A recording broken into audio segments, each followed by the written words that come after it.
गेल्या काही दिवसांपासून चर्चेत असलेल्या चड्डी गँगने पुन्हा एकदा धडक दिल्याचे उघडकीस आले आहे। जुळे सोलापुरातील वास्तुविहार कॉलनीत या गँगने बंद घर फोडून चांदीचे दागिने चोरी केल्याची घटना समोर आली आहे। या प्रकारामुळे नागरिकांमध्ये भीतीचे वातावरण निर्माण झालं असून पोलिसांनी गस्त वाढविण्याची मागणी जोर धरू लागली आहे। वास्तुविहार कॉलनी मजरेवाडी परिसरातील गिरिजा मंगल कार्यालयाजवळील मराठे यांचे घर 2 दिवसांपासून बंद होते।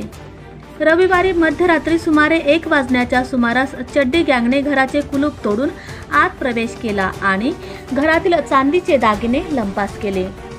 ही घटना मंगळवारी दुपारी उघडकीस आली। डिलिव्हरी बॉय पार्सल घेऊन आल्यानंतर दरवाजा उघडा असल्याचे त्याच्या लक्षात आले। त्याने तत्काळ मराठे यांच्याशी संपर्क साधला। यानंतर मराठे यांनी घरी येऊन पाहणी केली असता घर फोडल्याचे स्पष्ट झाले। याबाबत त्यांनी त्वरित बिजापूर नाका पोलीस ठाण्यात माहिती दिली। पोलिसांनी घटनास्थळी धाव घेऊन तपास सुरू केला। कॉलनीत बसवलेल्या सीसीटीव्ही कॅमेऱ्यांमध्ये चड्डी गँगच्या हालचाली स्पष्टपणे कैद झाल्या, त्यामुळे तपासाला दिशा मिळाली असून पोलिसांकडून या गँगचा शोध सुरू आहे। दरम्यान रविवारीच अशा प्रकारची दुसरी घटना सोलापुरात घडल्याची माहिती समोर येत असून 2 वेगळ्या गँग कार्यरत असाव्यात अशी शक्यता वर्तवली जात आहे।